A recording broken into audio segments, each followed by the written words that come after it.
오다, coming이라는 말과 또 도달하다, arrival이라고 하는 두 단어가 라틴어에서 유래된 말이 이 대림절입니다. coming and arrival. 그러니까 오늘 우리가 대림절 하면 4주간 동안 계속되어지는 대림절 절기 기간 동안에 이미 coming하신 오신 예수님, 그리고 앞으로 도달하실 arrival 하실 예수님을 기다리면서 그 주님을 향한 기다림의 절기가 대림절이다, 이렇게 보시면 되겠습니다.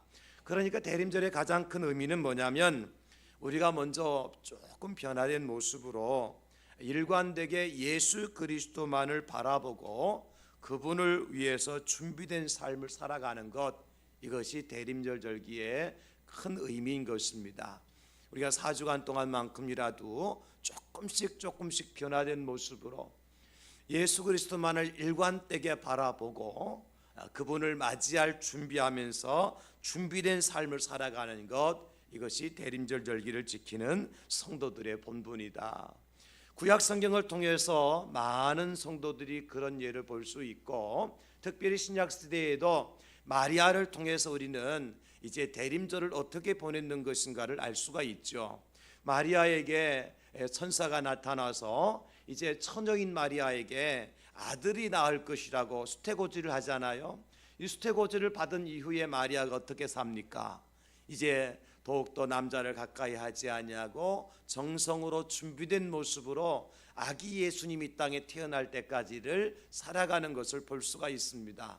마리아가 이전의 삶과 변화된 삶이 뭐냐면 더 정결하게, 더 말씀을 가까이 하며 예수 그리스도 이 땅에 오실 날을 사모하면서 살아갔던 마리아, 그 마리아가 예수님을 품에 안을 때까지 삶이 과정이 바로 이제 대림절 절기다. 여러분, 그렇게 보시면 틀림이 없습니다.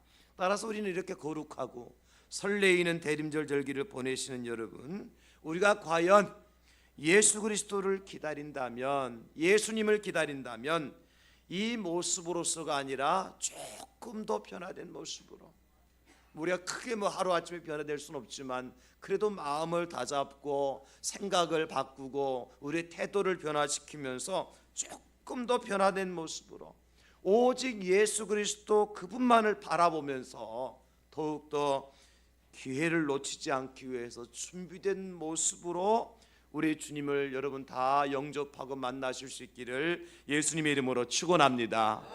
그래서 우리는 오늘 두 번째 주일에 성령으로 오신 메시아를 기다립니다, 이런 제목으로 함께 말씀의 은혜를 나누려고 합니다. 예수님이 이 땅에 오실 때에 성령으로 잉태되어 오셨습니다. 마태복음 1장 18절에 보면 예수 그리스도의 날심은 이러하니라, 그의 어머니 마리아가 요셉과 약혼하고 동거하기 전에 성령으로 잉태된 것이 나타났으니, 그렇게 기록을 해주고 있어요. 마리아가 요셉과 약혼을 했지만 동거하기 전에 그 마리아를 통해서 이 땅에 오신 분이 예수님인데 어떻게 그럼 처녀가 아이를 낳느냐? 그것이 바로 성령으로 이 땅에 예수님께서 오신 분이라는 사실을 우리에게 가르쳐주고 있는 거지요. 여러분, 성경의 증거대로 남자를 알지 못하던 마리아의 몸에서 예수님이 태어나셨어요. 그리고 그분은 저 유대의 베들레헴의 한 구석에 있는 말구육간에서 낮고 천한 아주 연약한 모습으로 이 땅에 태어나셨어요. 근데 그분이 곧 우리의 메시아요, 우리의 그리스도시요, 우리의 구세주이신 예수님이라는 사실이에요. 여러분, 그게 놀랍습니다. 사람의 방법대로, 사람의 방식대로가 아니라 하나님의 방법대로, 하나님의 방식대로 성령으로 잉태되어서 이 땅에 오신 메시아. 여러분, 그럼 왜 예수님이 성령으로 잉태되어 이 땅에 오셔야만 했는가? 예수님이 그냥 우리 사람처럼 오늘날 메시아라 이렇게 말하는 이만희 씨나 아니면 장길자 씨나 이런 문선명 씨나 이런 사람들처럼 엄마 아빠의 결혼한 사이에서 태어난 인간이 아니라 처녀의 몸에서 예수님이 왜 성령으로 이 땅에 오셔야 됐느냐, 그것을 오늘 말씀을 통해서 우리가 깨닫게 되어지는 것입니다. 그 이유가, 첫째는 성령으로 오신 예수님은 온유한 주님이시기 때문에 그렇습니다. 주님이 이 땅에 오실 때에 온유하신 분으로 오셔야 됐기 때문에 성령으로 잉태되신 것입니다. 우리가 성령 그러면 당장 여러분들 어떤 이미지가 떠오릅니까? 그분은 굉장히 파워풀하고 다이나믹하고 이제 불의 혀같이 갈라지는 것이 보이고 진동 속에 이 땅에 예수님께서 오셔야 그 예수님이 진정으로 하나님의 아들같이 생각되지 않습니까? 성령 그러면 우리가 그런 생각을 해요. 굉장히 파워풀하고 다이내믹하고 불의 혀같이 갈라지는 것이 보이고, 여러분 그러나 예수님은, 성령님은 그것은 성령님의 능력이지 성령님의 성품이 아니에요. 성령님은 온유하신 분이십니다. 온유라는 것이 뭐냐면 한자로 온자가 따뜻할 온자예요. 유자는 부드러울 유자거든요. 성령님은 따뜻하고 부드러우신 분입니다. 그분이 마가의 다락방에 오실 때 이제 하늘의 천둥 소리가 나는 것 같고 불이 혀같이 갈라지는 것들이 보이고, 그래서 이제 마치 그분이 오실 때 엄청난 진동이 일어나고, 그렇기 때문에 성령님을 생각할 때 우리가 파워풀하고 다이나믹함을 생각하지 그분이 온유하고 따뜻한 분이라는 것을 알지 못해요.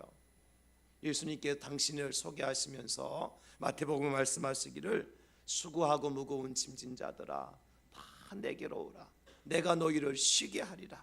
나는 마음이 온유하고 겸손하니 나의 멍에를 메고 나를 배우라. 그렇게 말씀하셔요. 예수님 온유하신 주님으로 이 땅에 오셨어요. 여러분 갈라디아서 5장에 보면 성령의 열매가 나오잖아요. 성령의 열매 9가지 열매가 나오죠.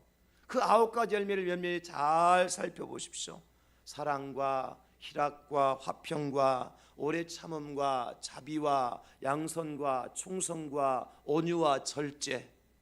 여러분 9가지 성령의 열매 면밀히 살펴보면 거기에 엄청나게 큰 능력이 나타나고 파워풀하고 다이내믹하고 그런 것들이 나타납니까? 아니면 정말 온유하고 겸손하고 따스하고 그런 부드러운 부분이 있습니까? 거기는 따뜻하고 부드러운 거예요. 사랑도 그렇죠.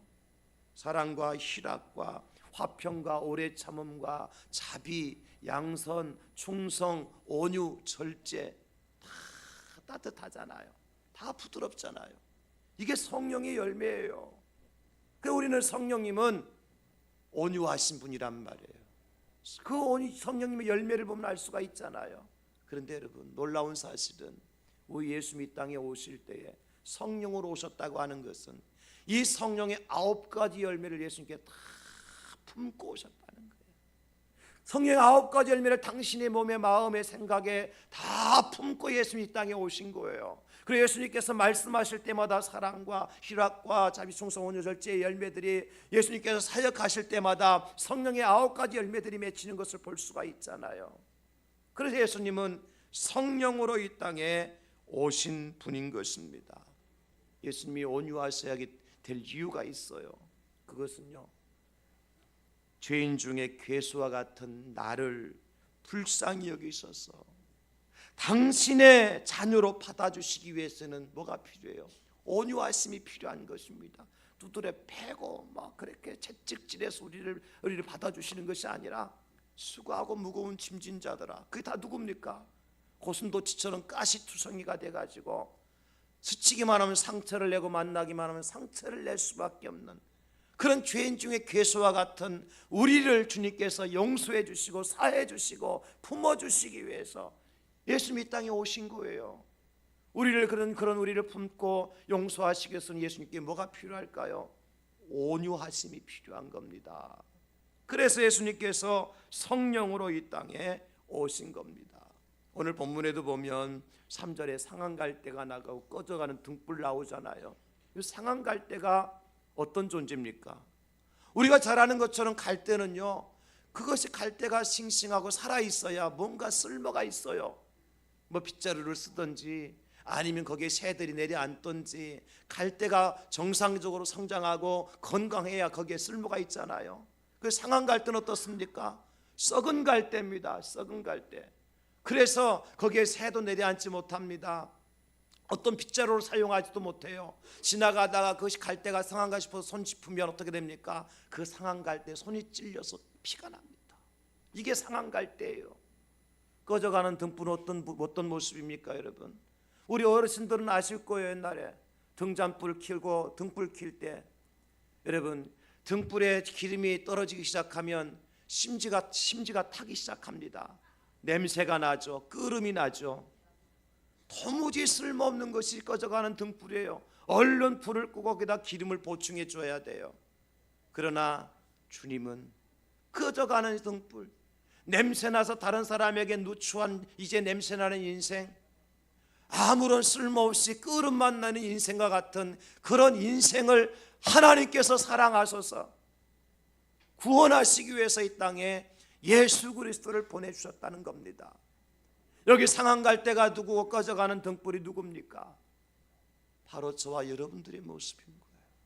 그런 저와 여러분들을 주님께서 안아주시기 위해서, 주님께서 받아주시기 위해서, 주님께서 품어주시기 위해서 이 땅에 오셨는데, 그러기 위해서 주님이 온유하신 분이라는 거예요.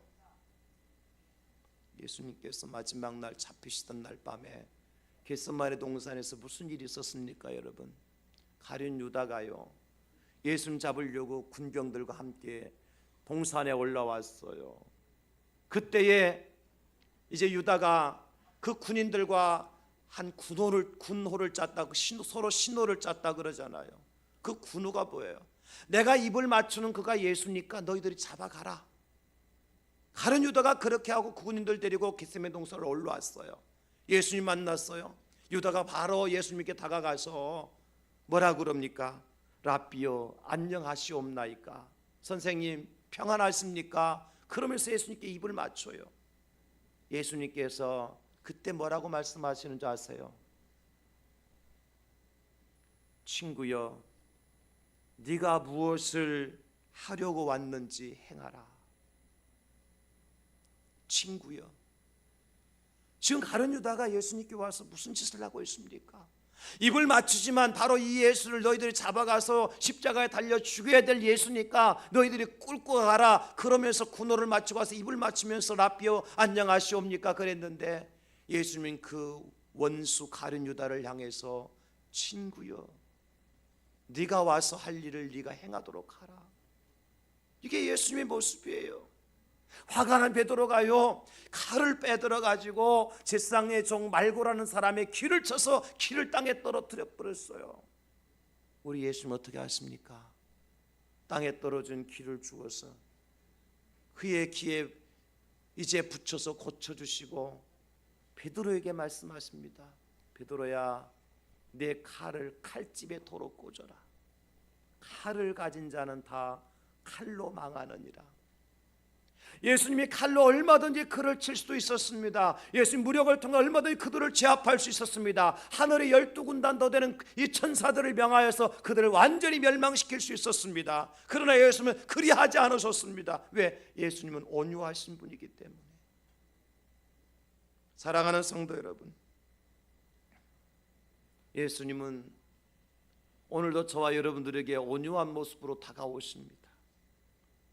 화낼 수 있는 현장에도 화를 내지 아니하시고 참으시면서요, 얼마든지 대항할 수 있는 상황 속에 대항하지 아니하시고 잠잠히 순종하심으로 우리에게 다가오시는 거예요. 그래서 이사야 선지자는 이렇게 말씀합니다. 이사야 53장 7절에 그가 곤욕을 당하여 괴로울 때에도 그의 입을 열지 아니하였으며 마치 도수장으로 끌려가는 어린 양과 털 깎는 자 앞에 선 잠잠한 양같이 그의 입을 열지 아니하였도다. 이게 예수님의 모습이에요. 우리를 향한 주님의 온유하심이 오늘 저와 여러분들을 이 자리에 있게 하신 겁니다. 녹슨 데못이요, 예수님이 양손과 발에 관통을 할 때 주님은 바로 저와 여러분들의 죄를 사하여 주시기 위해서 그 고통을 참으셨던 겁니다.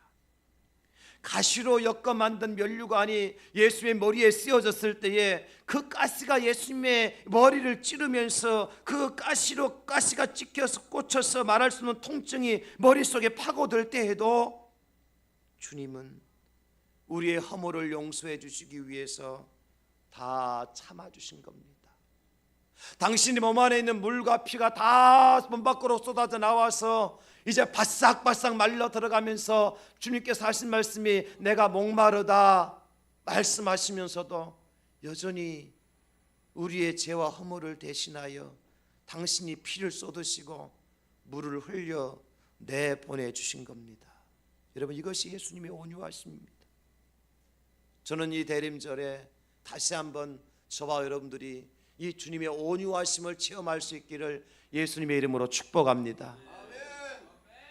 그 가시관이 우리가 만들어 씌운 가시관이고 그 녹슨 대못이 우리가 박은 대못이랄지라도 주님은 그것을 거부하지 아니하시고 거절하지 아니하시고 대항하지 아니하시고 마치 도수장으로 끌려가는 어린 양처럼 덜 깎는 자 앞에 선 잠잠한 양처럼 입 한 번 벌리지 아니하시고 감당하셨기 때문에 오늘 저와 여러분들이 대림절 절기를 보낼 수 있게 되었다는 거예요.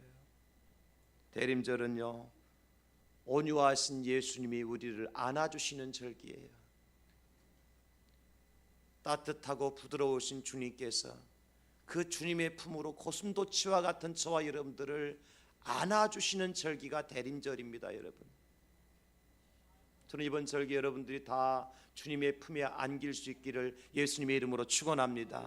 그 품에 들어가서 주님의 따뜻함과 부드러움과 온유하심 속에서 여러분들이 영적인 깊은 안식을 취할 수 있기를 예수님의 이름으로 축원합니다. 수고하고 무거운 짐진 자들아 다 내게로 오라. 내가 너희를 쉬게 하리라. 온유하신 주님만이 우리를 그렇게 안아주실 수가 있습니다.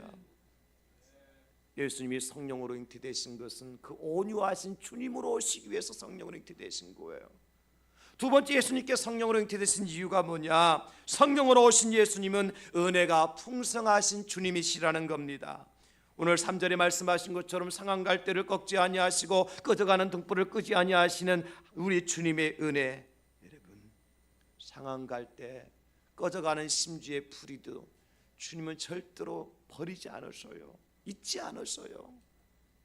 이게 주님의 은혜입니다. 사람들은 상한 갈대는 가차없이 꺾어버립니다. 불태워버립니다. 꺼져가는 심지 그냥 불어서 꺼버립니다. 왜? 심지가 더 타서 안 되고 냄새내서 안 되고 끓음이 생겨서는 안 되니까. 그러나 주님은 그것을 끝까지 당신이 그 냄새를 다 맡으시고 그 끓음을 다 당신이 흡입하시면서 가리도 그 심지를 끌어안고 계시는 분이 우리 예수님이라고요.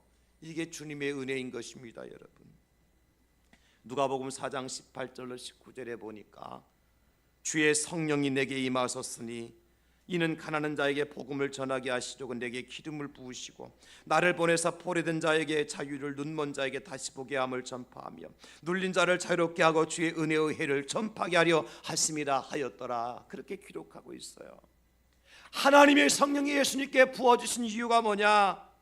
바로 포로된 자에게는 자유함을 주시기 위해서, 눈먼 자에게는 다시 볼 수 있도록 하시기 위해서, 눌린 자를 자유롭게 하시기 위해서, 은혜의 해를 선포하도록 하시기 위해서 성령이 예수님께 부어주셨다. 예수님이 성령으로 이 땅에 오셨다는 겁니다.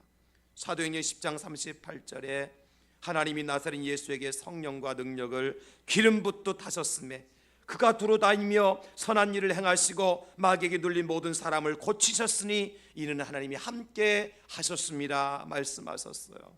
선한 일을 하시도록 성령을 그에게 기름 붓듯이 부어주셨어요. 지난 금요일 날 저희 교회에서 금요기도회 시간에 조세핀 교수님의 간증을 영상을 통해서 보았어요. 그날 오셔서 같이 보시고 기도하신 분들은 아시겠지만 이 조세핀이라고 하는 이 교수님이 그러니까 태어날 때 아이가 태어나면 탯줄을 묶어야 되잖아요. 근데 탯줄을 잘못 묶어가지고 아이 몸속에 있는 그 물기가 양수가 다 탯줄을 밖으로 빠져나온 거예요. 죽습니다. 바로. 그걸 조기에 발견해서 다행히 살아난 거예요. 뿐만 아니라 알지 못하는 독한 벌레에 물려가지고 다리가 퉁퉁 붓고 그래서 독이 퍼져갖고 곧 죽을 수밖에 없는 상황이었어요. 그런데 하나님이 그 딸을 살려주셨어요. 8살 때에는 오빠와 같이 횡단보도를 건너가다가 그만 차가 지나면 아이를 치워버렸는데 그 아이가 몇 미터 위에 부웅 떴다가 땅에 떨어져 버렸어요. 그런데 툭툭 털고 일어나도록 하나님께서 살려주셨어요. 승용차를 운전하고 가는데 대형 트럭이 그 승용차를 그냥 깔아뭉기는 바람에 승용차가 대형 트럭 속으로 완전히 깔려 들어가 버렸어요. 그런데 응급실에서 그 딸이 다시 툭툭 털고 살아나도록 하셨어요. 12살 때에 다른 아이들은 부모가 태워주는 자가용 타고 학교 스쿨버스를 타고 왔다 갔다 하는 길을 일반 버스, 전철, 가는 길만 2시간, 오는 길만 2시간, 하루 4시간 통학길을 왔다 갔다 하면서 아르바이트를 하고 13살 때부터 대학 교수, 검사, 변호사, 영어를 가르치고 그리고 중학교 때부터 주일학교 교사를 하게 되어지고 그런 고생, 이건 영광이 아니라 고생했다는 걸 얘기하는 겁니다. 지금 여러분 12살, 13살 때에 4시간씩 차 왔다 타고 다니면서 남은 시간 아르바이트하고 밤 집에 11시, 12시 들어오는 그런 생활을 한 아이가 여러분 영광입니까? 고생한 거죠. 여기 지금 우리 12살, 13살 넘는 애들 친구들 있는데 정신 차려야 된다 너희들. 정말 지금 이 조세핀 교수님이 하버드 대학의 교육대학원의 교수님으로 있어요. 지금 그런 역할을 감당하려면 이런 고난의 길을 가야 되는데 1시간 예배를 제대로 드려야지. 지금 빵 먹고 있을 시간 아니야. 예배 드릴 시간이지. 이해를 하세요. 요즘 세대가 이러니까 다 이해하셔야 돼요. 앉아있는 것만 해도 감사한 거예요. 그렇게 고생하고요. 개척교회에서 중학교 때부터 어머니 아버지가 자기는 아버지가 존재하는지도 모르고 생활을 했대요. 왜? 아버지한테 가서 아버지 나 이거 살려는데 용돈이 필요한데 그럼 왜 나한테 얘기하니? 네 아비한테 가서 구해. 자기는 분명히 자기 아버지한테 와서 구했는데 또 애비한테 구하래요. 그 애비가 누구예요? 하나님한테 구하라. 자기는 아버지가 존재하는지도 모르고 그냥 기도하고 그렇게 살았다는 거예요. 근데 하나님께서 그런 연약한 죽을 수밖에 없던 죽었던 사람을 살리셔가지고 지금 미국의 하버드 대학의 교육대학원의 교수로 그분이 쓴 단어가 이거예요. But God. 나는 죽었지만 그러나 하나님이 나를 살리셨고, 나는 사고를 만났지만 그러나 하나님께서 고쳐주셨고, 나는 가난했지만 그러나 하나님께서 채워주셨고, 하나님의 은혜로 지금 자기가 그 자리에 있다는 거예요. But God. 세상은 여러분들을 넘어뜨리려 하지만 하나님이 여러분들을 이렇게 세워주면 우리가 일어나게 될 줄로 믿습니다. 지금 우리가 가난하고 열악하고 부족한 삶을 살지만 하나님이 채워주시고 부어주시면 그 가난이 오히려 우리에게 큰 은혜로 달아오게 될 줄로 믿습니다.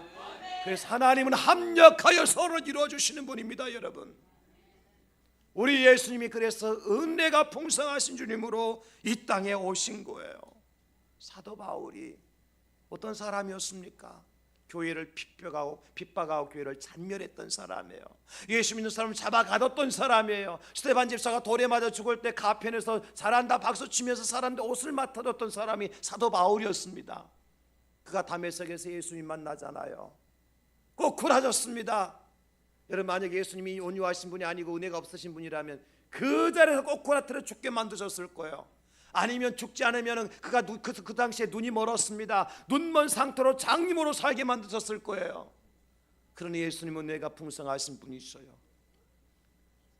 바울아 바울아 사울아 사울아 예수님 부르시잖아요. 주여 니시오니까 나는 네가 핍박하는 예수라. 나는 네가 핍박하는 예수라. 그러시면서 그 바울을 다시 이렇게 세워주셔서 아나니아를 그에게 보내주셔서 눈 멀었던 바울의 눈에서 눈을 뜨게 만들어주시고 바울을 이방인의 사도로 만들어주신 분이 우리 예수님입니다. 그것이 주님의 은혜인 거예요. 여러분, 그래 바울은 나중에 고린도전서 15장 17절 이렇게 고백을 합니다. 그러나 내가 나된 것은 하나님의 은혜로 된 것이니 내게 주신 그의 은혜가 헛되지 아니하여 내가 모든 사도보다 더 많이 수고하였으나 내가 한 것이 아니요 오직 나와 함께 하신 하나님의 은혜로다. 여러분, 모든 것이 다 하나님의 은혜지요.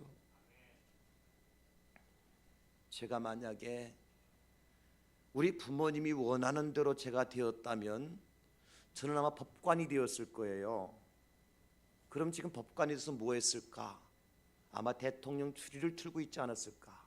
이게 할 짓이 아니죠. 제가 만약에 제가 원하는 대로 되었다면 저는 뭐가 됐을까? 저는 회계사를 준비했던 사람이니까 아마 회계사 정도 됐겠죠. 4년 동안 대학 4년 동안 회계사 준비했으니까. 그러면 지금 뭐 했을까요? 이중장부 만들었다가 아마 쇠고랑 차고 감옥에 들어갔을 거예요. 그러나 하나님께서 저에게 은혜를 베풀어 주셨어요. 저는 이것이 하나님의 은혜라고 생각합니다. 다른 게 아니라 하나님의 말씀을 내가 읽을 수 있고 말씀을 들을 수 있고 말씀을 선포할 수 있고 내가 천국에 대한 소망을 가지고 살아갈 수 있는 하나님의 사람으로 세워주셨다는 거, 이것보다 큰 은혜가 없는 줄로 믿습니다. 찬양 중에 이런 찬양이 있잖아요. 은혜 아니면 살아갈 수가 없네. 호흡마저도 다 주의 것이니 세상 평안과 위로 내게 없어도 예수, 오직 예수뿐이네. 크신 계획 다 볼 수도 없고 작은 고난에 지쳐도 주께 묶인 나의 모든 삶 버티고 견디게 하시네. 은혜 아니면 살아갈 수가 없네. 나의 모든 것 다 주께 맡기니 참된 평안과 위로 내게 주신 주 예수, 오직 예수뿐이네. 우리 함께 찬양 한번 해봅시다.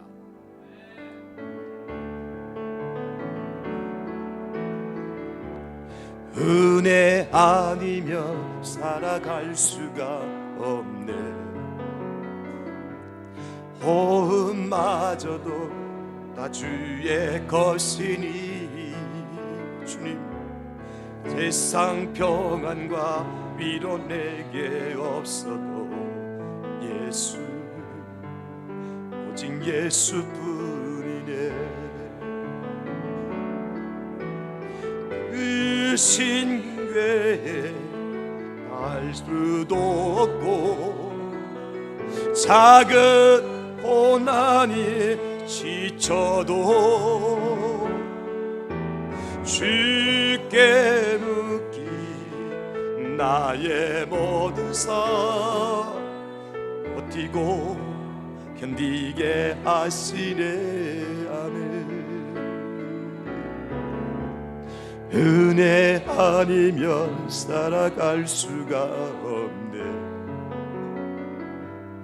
나의 모든 것 다 주께 맡기니 참된 평안과 위로 내게 주신 주 예수, 오직 예수. 우리 한 번 더, 은혜 아니면 살아갈 수가 없습니다. 은혜 아니면 살아갈 수가 없네. 호흡마저도 다 주의 것이니 세상 평안과 위로 내겐 없어도 예수, 오직 예수뿐이네. 크신 예에 다 볼 수도 없고 작은 고난에 지쳐도 주께 묶인 나의 모든 삶 버티고 견디게 하시네. 아멘. 은혜 아니면 살아갈 수가 없네. 나의 모든 것 주께 드리니 참된 평안과 위로 내게 주신 주님 예수, 오직 예수뿐, 예수뿐이 오직 예수.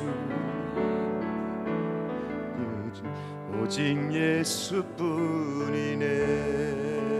아멘, 아멘. 그래요. 우리의 호흡마저도 다 주님의 것입니다. 여러분이 대림절 절기에 그 주님의 은혜가 풍성하신 은혜에 여러분들이 그 은혜를 덮임을 받는 역사가 일어날 수 있기를 예수님의 이름으로 축원합니다. 온유하신 주님 우리를 안아주시지만 은혜로우신 주님 우리를 다 덮어주세요. 마지막 세 번째, 성령으로 오신 예수님은 능력의 주님이십니다. 오늘 4절에 그는 쇠하지 아니하며 낙담하지 아니하고 세상의 정의를 세우기 이르느니 섬들이 그 교훈을 앙망하리라. 쇠하지 아니하시는 주님, 낙담하지 아니하시는 주님, 전능하신 하나님인 줄로 믿으시기 바랍니다. 예수님보다 6개월 먼저 이 땅에 와서 예수님 오신 길을 예비했던 세례 요한이라고 하는 사람, 세례 요한이 많은 능력과 기적을 행하였어요. 세례를 베풀 때 많은 사람들이 그에게 몰려왔어요. 그때 세례 요한은 이렇게 고백합니다. 누가복음 3장 16절에 요한이 모든 사람에게 대답하여 이르되 나는 물론 너에게 세례를 베풀거니와 나보다 능력이 많으신 이가 오시나니, 나보다 능력이 많으신 이 예수님이 오시나니 나는 그의 신발끈을 풀기도 감당하지 못하겠노라.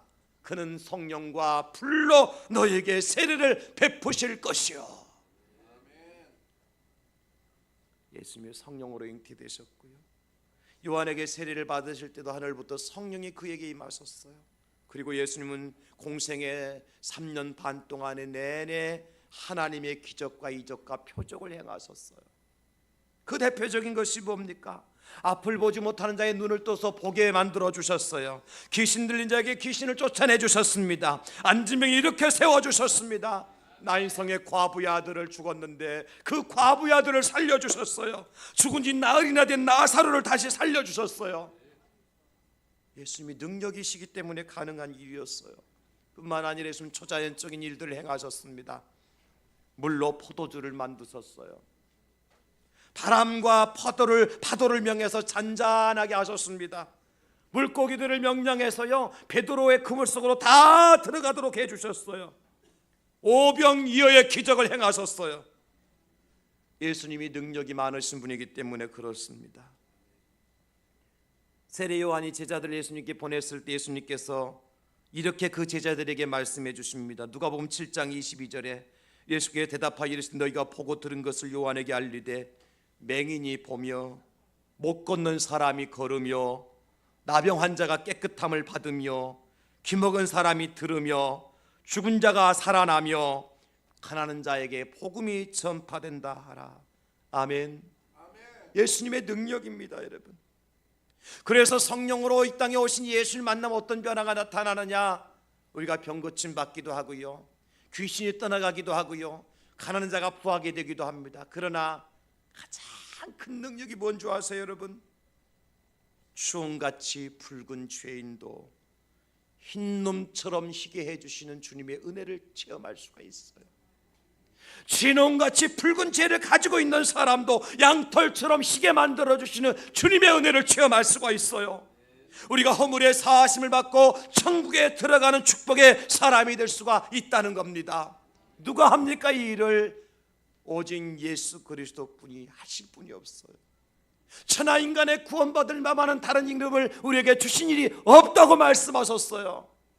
예수님이 능력자이시기 때문에, 예수님 전능하신 하나님이시기 때문에 우리의 죄를 사하실 수 있고, 우리를 불에서 깨끗하게 하실 수 있고, 우리를 지옥불에서 건져낼 수 있고, 우리를 마귀의 손에서 건져내서 천국 백성 삼아 주실 수가 있는 것입니다, 여러분.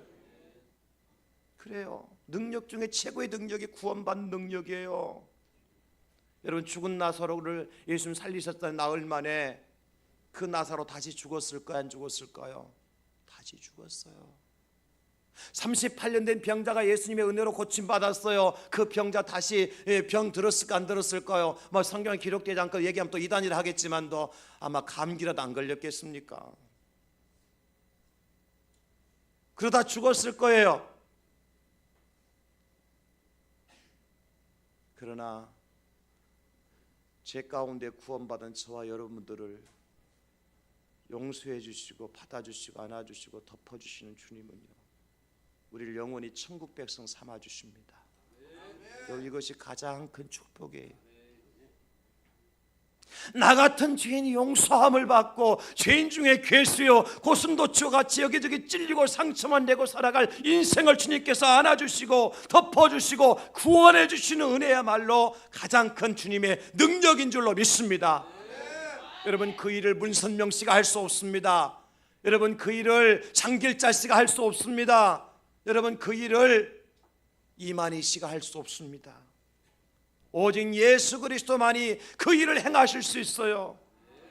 주 예수를 믿어라, 그리하면 너와 내 집이 구원을 얻으리라 말씀하셨어요. 하나님이 세상을 이처럼 사랑하사 독생자를 주셨으니 이는 그를 믿는 자마다 멸망하지 않고 영생을 얻게 하려 하심이라고 약속해 주셨어요. 그러므로 여러분, 이번 대림절 절기에 나를 구원하러 이 땅에 능력자로 오신 예수를 만나실 수 있기를 다시 한번 축복합니다. 나를 구원하심이 너무 감격스럽고 나 같은 죄인이 용서함 받고 천국 백성되고 하나님 자녀가 됐다는 사실이 너무나도 영광스러워서 이 땅에 다시 오시기 약속하신 그 주님을 기다리면서 살아가는 것이 바로 이 대림절의 축복인 겁니다. 그런 은혜를 누린 자는 조금 변화될 거예요. 이대로 살면 안 되죠. 이대로 말하고 이대로 액션을 취하고 이대로 살아가는 그 인생이 아니 되었으면 좋겠어요. 조금 더 변화돼서 어떻게 나 같은 죄인이 용서함 받고 어떻게 나같이 엉망진창인 인생을 위해서 당신이 십자가에 못 박아 죽었단 말입니까? 주 앞에 한번 무릎 꿇고 한번 물어보세요. 우리가 살 길을 행할 바를 가르쳐 줄 겁니다. 대림절은요, 온유하신 주님의 음성을 듣는 복된 절기고요, 대림절은 은혜가 풍성하신 주님의 만찬의 자리로 초대받는 절기고요, 대림절은 능력으로 모든 문제를 해결해 주시되 우리의 영생의 문제까지 해결해 주신 주님의 축복을 누리는 절기인 것입니다. 이번 대림절이 그런 축복으로 채워지는 역사가 일어날 수 있기를 다시 한번 예수님의 이름으로 축원합니다. 축복합니다.